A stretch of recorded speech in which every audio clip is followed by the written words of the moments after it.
Y ahora, sin pausa, pasamos a la siguiente ponente de hoy, que es Almudena Pérez de Tudela, que es persona bien conocida de todos aquellos que trabajan, se enfrentan a la figura del Greco, porque fue quien dio a conocer un texto del Greco en Roma, un documento muy importante.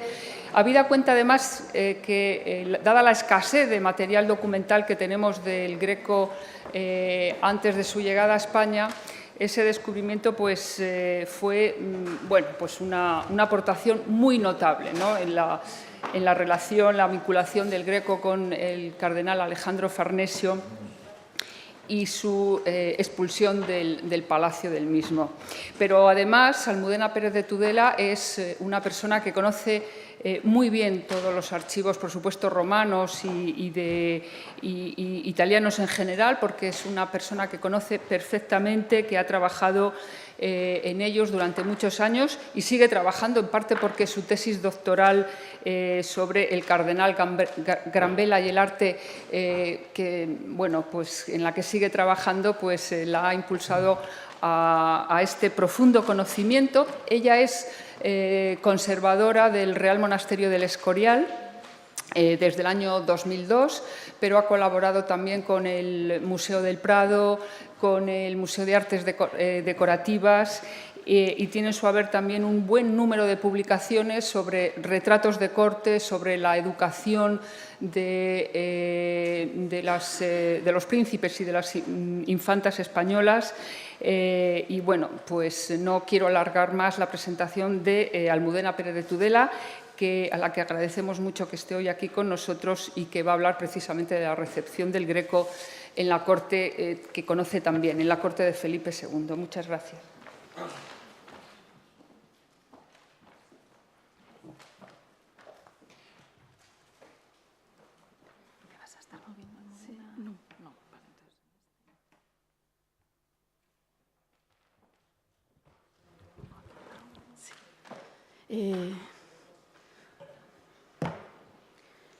Buenos días a todos y, ante todo, agradecer a los organizadores haberme invitado a este congreso y también a Leticia Ruiz la presentación que ha hecho.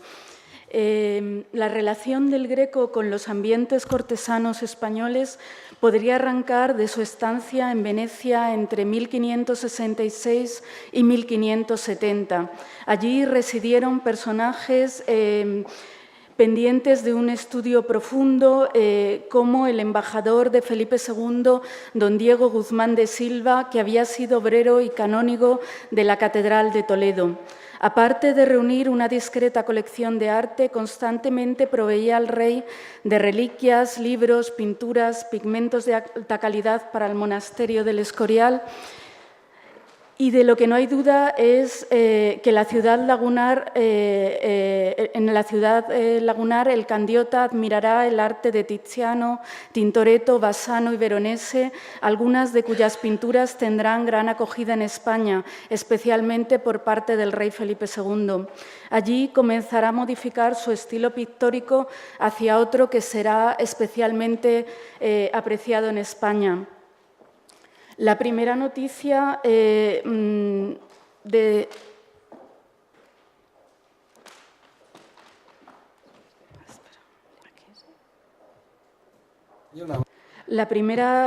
noticia de su llegada a Roma, destacando sus habilidades como retratista y presentándole como un aventajado discípulo de Tiziano, viene de la mano del miniaturista croata Giulio Clovio, que le introduce en el círculo del cardenal Farnese en noviembre de 1570. Este artista, como ya vimos ayer, ya había actuado como agente artístico del cardenal, por ejemplo, recomendando en 1566 a Federico Zúcaro como sucesor de la tarea al fresco iniciado por su hermano Tadeo en la villa de Caprarola. También vuelve a hacer de intermediario con el pintor de Amberes Bartolomé Spangler en 1568. Según Vasari, parece que se sintió atraído por una escena de brujería que pinta el flamenco. Ese mismo año, en las cuentas del cardenal Farnesio, encontramos un donativo a Clovio por un San Jerónimo que ha hecho su discípulo Spangler para el prelado y que quizá pudiera haber funcionado como carta de presentación de su arte. Esta modalidad quizá pudiera explicar la forma de ingreso de algunas pinturas del Greco en la colección del cardenal, como la curación del ciego o el soplón, hoy respectivamente en Parma y Capodimonte. Prueba de la relación entre ambos sería el magnífico retrato de Giulio Clovio en el que se aprecian las horas Farnesio. A su vez, la alta calidad de las miniaturas clovianas era bien conocida en España. De hecho, Felipe II y personajes tan cercanos a él como el príncipe de Éboli poseían las afamadas miniaturas devocionales del croata como regalos diplomáticos de la familia Farnese. Una de ellas hoy en el Museo Marmottan de París. Por otra parte, la otra facción cortesana, encabezada por el tercer duque de Alba y muy unida a los Medici, para quien el miniaturista se ofrece a trabajar en 1544, había recibido a través de esta vía miniaturas clovianas. En 1566, el duque de Parma pide a Clovio una imagen con la que cumplimentar a la princesa de Éboli. Ese mismo año, el rey entregará a su monasterio las miniaturas de Clovio que ya poseía para que sirviesen de modelo a los padres jerónimos, miniaturistas. En 1567, el secretario de la Embajada en España, Juan de Berzosa, sugiere a Felipe II, junto a otras recomendaciones respecto al sepulcro de Carlos V, la posibilidad de contar con la colaboración de Clovio como miniaturista para el escritorio escurialense. Así, recurre a él para que escoja hasta 50 pergaminos de alta calidad para los libros del coro. Junto a estos promete algún diseño de su mano y de otros pintores famosos, ya que él, que aún trabaja, no se quiere deshacer de su magnífica colección de dibujos en la que menudeaban originales de Rafael, Miguel Ángel, Correggio o estampas de Durero, aparte de sus propias creaciones. El propio miniaturista escribe al rey y se ofrece a servirle los 10 últimos años que calcula que le quedan de vida a cambio de una modesta compensación pecuniaria. Envía unas imágenes, especialmente una Mariana, junto a otros dibujos de su mano para recordar su maestría y que sirviesen de fuente de inspiración al Jerónimo Fray Andrés de León. Sin embargo, no nos han llegado ni estas imágenes ni su carta al rey y su respuesta. Por lo tanto, este ofrecimiento sería muy bien recibido por Felipe II, aunque no parece que el croata quisiera abandonar el Palazzo de la Cancellería de Roma para servir al monarca español, y no hemos encontrado indicios de que se quisiera trasladar a Madrid en 1572, salvo la afirmación en la biografía de Bradley en 1891 que se ha venido repitiendo. Se ponía en relación con el libro de pergaminos iluminados de las victorias de Carlos V, basado en grabados de Koch, que fue sacado de la biblioteca del Escorial por un soldado francés a inicios del siglo XIX. De París pasó por diversas colecciones y actualmente se conserva en la British Library de Londres. Hoy sabemos que este ejemplar, que tampoco se puede atribuir a Clovio, como nos explicó Elena de Laurentiis ayer, sino a un seguidor, llega al Escorial en 1593 como un regalo diplomático del duque de Urbino, Francesco II de la Rovere, para el joven príncipe Felipe III, de 15 años de edad. Por lo tanto, no sería una comisión directa de Felipe II al miniaturista croata, como aún hoy se sigue repitiendo en publicaciones recientes. En 1570 parece que Clovio aún se ayuda de su discípulo Spangler, aunque éste hubiera pasado a trabajar para Pío V, como hace pensar esta conversión de San Pablo coloreada por el flamenco. En este momento, cuando el Greco llega a Roma, Clovio ya tenía 72 años y apenas trabajaría. En 1570, el cardenal Farnesio se debe deshacer de una de sus miniaturas para satisfacer a la corte medicia a través del secretario Bartolomeo Concini. También Clovio debe de hacer una obra para doña Jerónima, la mujer de Luis de Requesens, y cuñada de don Juan de Zúñiga, a la sazón embajador español en Roma. El miniaturista en mayo de 1570 debe visitar a la ilustre dama y conocer sus deseos. El cardenal, que no se quería desprender de ninguna de las suyas, ya que Clovio no las podía hacer entonces de tanta calidad como las pasadas, indica que debe ser enteramente de su mano y no valerse de la ayuda de ningún discípulo, algo que sería usual en este momento. En 1574 sabemos que el croata ya lleva 5 años para terminar una miniatura que le encargó Francesco I de Medici, en la que trabajaba a escondidas, pero su vejez y enfermedad en el ojo le impide llegar a las altas cotas de antaño. Así resulta difícil seguir manteniendo la idea de que se barajase su traslado al Escorial en estas fechas. Cuando Pompeo Leoni esté en Roma en 1583 buscando escultores para el Escorial, se referirá a su discípulo Claudio Massarelli, que se encontraba con él a su muerte en enero de 1578. No obstante, posiblemente el Greco conocería también a través del miniaturista Clovio la magnitud de la empresa filipina. El Greco estaría dentro de la órbita farnesiana entre 1570 y 1572 y allí pintaría la Ekfrasis de Antífilo de Alejandría con el tema del soplón, seguramente inspirada por el culto bibliotecario del cardenal Fulvio Orsini, quien dispondrá de algunos pequeños retratos suyos en su colección. En torno a él gravitaba un nutrido grupo de eruditos con algunos españoles, como Pedro Chacón. A su vez, este era gran amigo de Luis de Castilla y le deja como heredero de parte de su biblioteca. Se ha supuesto que en este momento el Greco conocería a este importante vínculo con Toledo, decisivo para su desarrollo en su carrera posterior. Aparte de Clovio, a Roma llegaban abundantes noticias sobre la decoración del Escorial y se ofrecen desde allí alternativas para su decoración. Por centrarnos solo en los años en el que el Greco está en Roma, cabe señalar algunos ejemplos. En 1572, Vignola, el arquitecto farnesiano, será uno de los que proponen ideas para la Basílica Escurialense desde la Ciudad Eterna. Ese mismo año reside allí 4 meses Benito Arias Montano, presentando al Papa la Biblia Regia y propone a través del duque de Alba, a la sazón gobernador en Flandes, la compra de un ciclo de relieves de bronce de la Pasión de Guglielmo de la Porta con destino al Escorial. Asimismo, comprará también libros para la biblioteca escurialense. Conocería a Orsini y a Clovio y coleccionaría varias de sus miniaturas.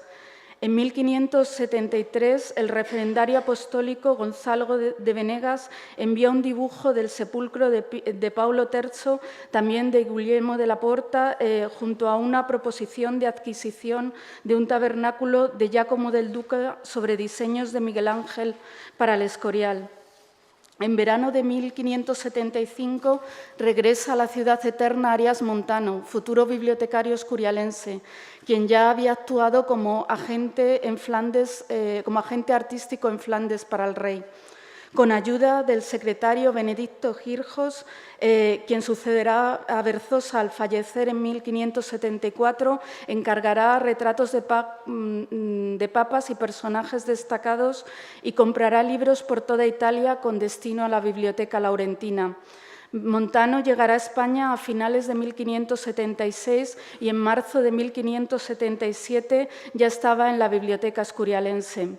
El propio Felipe II se dirigirá a Roma a la hora de buscar artífices para el retablo mayor de la Basílica Escurialense en junio de 1577, cuando requiera un oficial muy excelente para la pintura del retablo principal.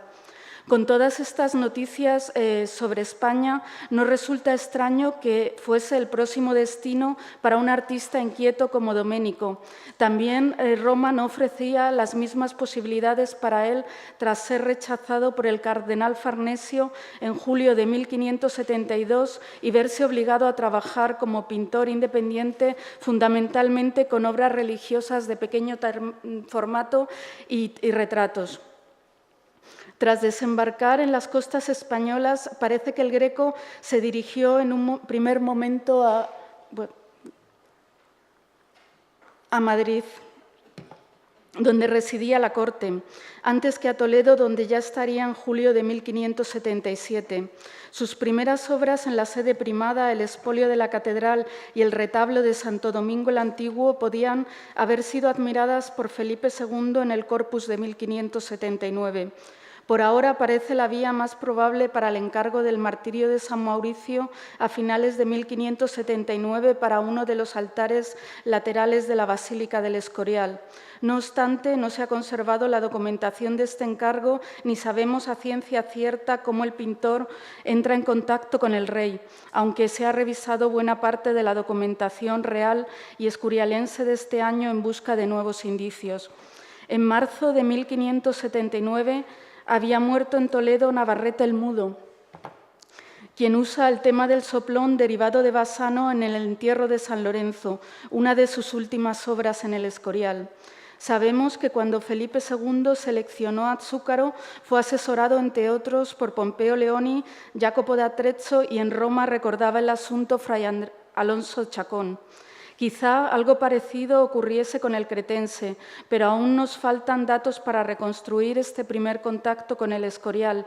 En la segunda mitad del año 79, Juan de Herrera visita Toledo por orden del rey para revisar la obra del coro del Testero de San Juan de los Reyes y el ingenio del agua. Otros artistas vinculados con Toledo y el Escorial serían Luis de Carvajal o Juan Bautista Monegro. Las vicisitudes de este encargo y su destino se han estudiado magistralmente por el profesor Bustamante en su artículo publicado en la revista Academia de 1992, Gusto y Decoro, el Greco, Felipe II y el Escorial. El Greco solicitó pigmentos de alta calidad, por lo que interrumpió su labor y tuvo que intervenir personalmente el rey. Estos estaban a cargo del miniaturista Fray Andrés de León, tan vinculado a Clovio. Una vez acabado su concienzudo trabajo, llevó personalmente en noviembre de 1582 el martirio de San Mauricio al monasterio del Escorial, edificio que podía admirar en esta ocasión. Como es bien sabido, el rey lo rechazaría cuando lo vea a su regreso de Portugal al no adecuarse al decorum exigido para una imagen religiosa. No obstante, lo valoraría desde un punto de vista artístico y lo paga con generosidad. En sus anotaciones marginales al Tratado de Arquitectura de Vitruvio, critica a sus seguidores, especialmente en el monasterio escurialense, que dignifican chozas solo por el hecho de estar construidas en granito. Sin embargo, incluye arquitecturas muy similares a la escurialense, con chapiteles de pizarra en obras como la Crucifixión de la colección de los marqueses de la Motilla y otras. También algunas de sus anotaciones a las vidas de Vasari en relación a que Tintoretto desgraciadamente no gozó de la protección de ningún príncipe se han interpretado de manera autobiográfica como una alusión a su rechazo por parte de Felipe II. Posteriormente, el Greco mantuvo vínculos con Federico Zúcaro, venido a España para pintar en el Escorial entre 1585 y 1588. Anteriormente había trabajado para el cardenal Farnesio en Roma y ocupado un importante puesto en la Academia de San Lucas, donde se vio obligado a refugiarse el Greco tras ser expulsado del círculo farnesiano. Se ha sugerido que se encontrarían en la visita del italiano a Toledo en 1586 y que le regalaría entonces la edición de las vidas de Vasari que anotaría. Otro cuadro en el Escorial que aún aparece rodeado de misterio, se trata de la alegoría de la Santa Liga, que no encontramos de manera clara en el Escorial decorando la sacristía del Panteón hasta el siglo XVII. Al igual que el martirio de San Mauricio, sorprende la calidad de los pigmentos utilizados que han contribuido a que ambas obras se conserven hoy día en magnífico estado y que también podrían ser un indicio de que fuesen destinadas al rey. Todavía en 1588 incluiría a Felipe II en la parte superior del entierro del Señor de Orgaz, con claros ecos de la gloria de Tiziano desde 1574 en el Escorial. Cuando entran las reliquias de Santa Leocadia en Toledo en 1587, con presencia de toda la familia real, el Greco diseñaría alguna arquitectura efímera para este recibimiento. Aparte de su relación con el monarca, el rechazo por parte de la corte filipina no fue tan radical como se ha dicho, y algunos cortesanos atesoraban sus obras, aunque es una vía aún pendiente de estudio. Así, el secretario real, Mateo Vázquez, reunió una discreta colección de pintura que no se ha estudiado pormenorizadamente.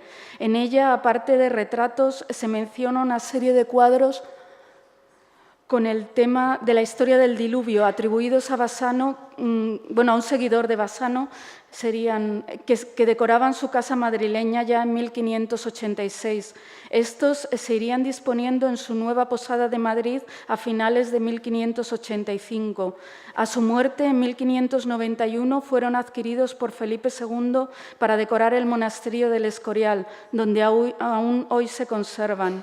En su documentación de 1586, cuando hace su mudanza a una nueva casa en Madrid, se habla de una tabla de un soplador que colgaría en una pieza baja donde esperaban los que iban a ser recibidos por el secretario. Este interés por la pintura fue aprovechado por algunos coetáneos y Marco Antonio Colonna le regala en 1583 un Cristo con la cruz a cuestas ejecutado por Escipione Pulsone unos años antes. Este cuadro lo hereda un sobrino homónimo y parece, según Pacheco, que lo traslada a Sevilla y podía ser el destino del soplador del secretario real. Mateo Vázquez mantuvo una interesante correspondencia con Pedro Núñez de Toledo en relación con la decoración y disposición de su posada. Mientras el secretario está con el rey en Lisboa, le confía pequeños encargos artísticos. En esta correspondencia se hacía a menudo referencia a pinturas como Los hombres que andan tras el carro de heno, del Bosco. En una carta de 1586 habla de la técnica pictórica del Greco derivada de Tiziano. Y de Mateo Vázquez, infinitas gracias a Dios que le ha puesto tan cerca de las cosas que parecen grandes en este mundo, que ve los vacíos que hay en ellas, en las cosas, y que son como las pinturas de Tiziano o del Greco que está en Toledo, que vistas de lejos parecen lo que representan, y miradas de cerca no son aquello sino un borrón que hizo un golpe de un pincel dado con un poco de artificio para solo engañar la vista. En agosto de ese año, del 86, Núñez de Toledo está en Toledo y allí escribe a Vázquez sobre los cuadros que ha de buscar, sin que tengamos más referencia a sus temas o autores. Pedro Núñez de Toledo estuvo en Roma entre 1571 y 1574. El embajador Juan de Zúñiga llega a recomendarle al rey Felipe II, ya que ha dado muestras de muchas letras y virtud cuando regresa a España, y sería un personaje a estudiar con más profundidad a la hora de explicar la recepción del Greco en los primeros momentos en España. Ese mismo año, en 1586, Mateo Vázquez recibe una curiosa carta del agustino Diego de Zúñiga, que vivió regularmente en Toledo desde 1584. Este interesante personaje le cuenta que ha empezado a pintar de manera autodidáctica hace unos meses y que el Greco de Toledo aprueba mucho su arte. Voy tan adelante y me dicen los pintores, y uno de ellos el griego, que no pueden creer sino que sea un milagro y que es cosa prodigiosa. Le ofrece enviarle un Cristo hablando con su Santísima Madre, que ha pintado para que aprecie su arte. El Greco debió de tener tratos con el agustino y escribe en sus comentarios marginales a Vitruvio que digo ahora que cualquier persona de ingenio leyendo 4 meses Vitruvio como el padre Zúñiga poder escribir de ella. Paralelamente, el secretario Mateo Vázquez mantuvo una intensa correspondencia con don Luis de Castilla, a quien conoció el Greco posiblemente en Roma y quien le introdujo en uno de sus primeros encargos en Toledo. Como estudió Gregorio de Andrés, cuando está en Milán como visitador por recomendación del cardenal Granvela, le encarga incluso objetos artísticos del mercado de lujo milanés. En diciembre de 1585 le envía un San Jorge iluminado, guarnecido por el mejor artífice de Milán, y en 1588 le encamina libros para que el secretario real los distribuya. Otros cortesanos tuvieron también soplones, como el mayordomo de la emperatriz, don Juan de Borja. En 1600, en su villa de recreo de Buenavista, muy cerca de donde nos encontramos actualmente, aparece un muchacho pintado en un lienzo que sopla un tizón.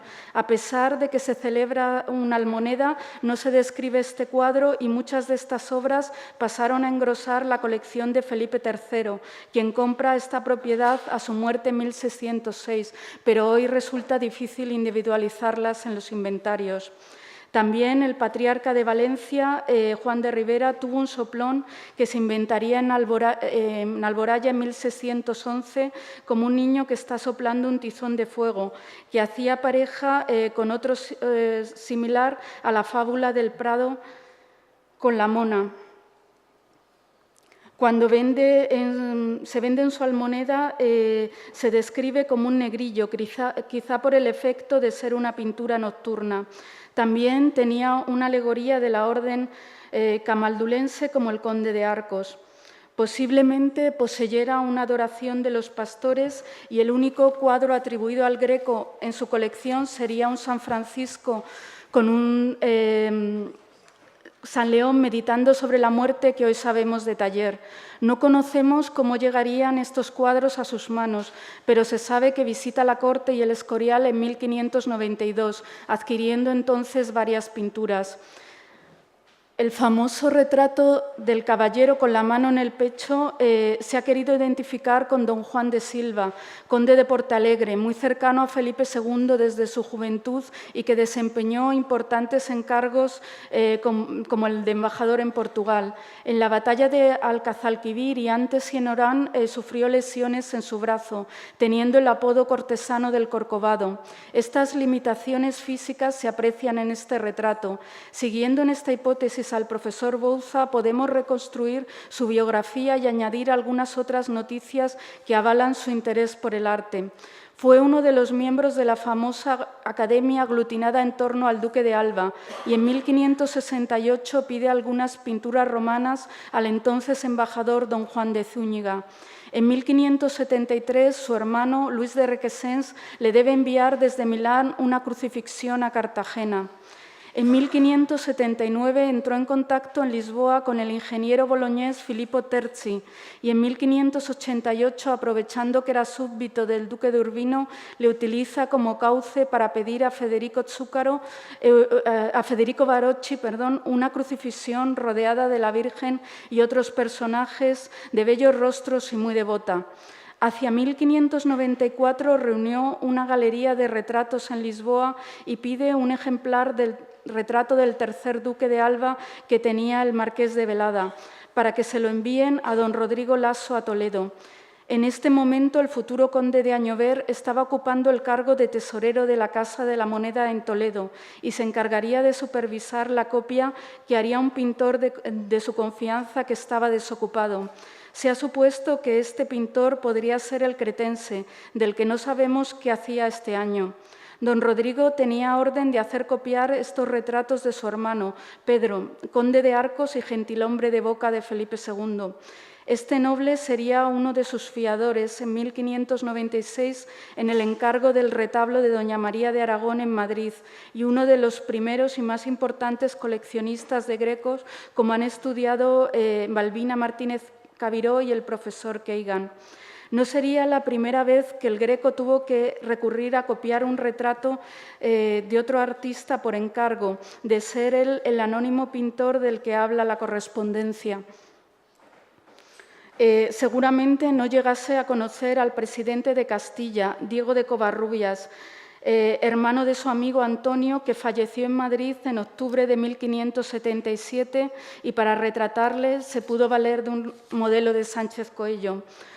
Don Juan de Silva conocía muy bien las empresas artísticas del rey Prudente y visitó el Escorial en 1591 y entre 1591 y 92. Entre 1593 y 94 enviaba desde Lisboa una propuesta de textos latinos para colocar en los cenotafios escurialenses, con los grupos orantes de Carlos V y Felipe II de Pompeo Leoni. En 1597 se deduce de su correspondencia con el marqués de Velada, Ayo del Príncipe, que tenía en su cámara en Lisboa una galería de retratos y un San Francisco que podría ser del Greco. Tenía unas casas en Toledo cerca de San Juan de los Reyes, que se pueden reconocer en el plano de la ciudad que pinta el Greco. De hecho, tendrá pleitos con el propio rey en relación al enterramiento de sus antepasados en San Juan de los Reyes y visitará frecuentemente Toledo. El escultor real Pompeo Leoni también parece que entró en contacto con el Greco. Se sabe que estuvo en la Catedral de Toledo y quizá en este momento el cretense le fingiera esculpiendo el busto de Felipe II. Posiblemente este retrato hoy es el que se refleja en su inventario de 1613. También se recogen a su muerte en 1609 un lienzo inacabado del Salvador, un San Lorenzo pequeño y un retrato bosquejado de Domingo Greco. El escultor real fue un importante coleccionista y también marchante de pintura. Asimismo, fue tasador de algunas obras del cretense, como el Hospital de la Caridad en Illescas, aunque no en su favor en esta ocasión. Aunque se sabe que retrató a Rodrigo Vázquez de Arce, así lo hace el presidente del Consejo de Castilla, no parece que se recoge este lienzo en su inventario. Una de las copias de este retrato se conserva en el Museo del Prado. Tampoco en la búsqueda que hemos hecho en inventarios se registran cuadros suyos en el inventario de García de Loaysa, muy relacionado tanto con el Cabildo toledano como con la corte. En esta intervención pretendemos llamar la atención sobre que aún es necesario investigar para reconstruir con precisión las relaciones que pudo mantener el Greco en la ciudad eterna con españoles antes de trasladarse a España y si éstas pudieron condicionar su venida. Una vez en la corte y Toledo sería interesante ahondar sobre quiénes fueron sus primeros mecenas y coleccionistas en España durante el último cuarto del siglo XVI. Así podremos conocer mejor su recepción en la corte filipina y quizá reconocer la identidad de alguno de los efigiados en sus magníficos retratos. También sería deseable obtener nuevos datos sobre dos de sus más importantes pinturas en España, el Martirio de San Mauricio y especialmente la denominada Alegoría de la Santa Liga, cuya fecha de ejecución y primer destino aún permanecen en una nebulosa. Muchas gracias.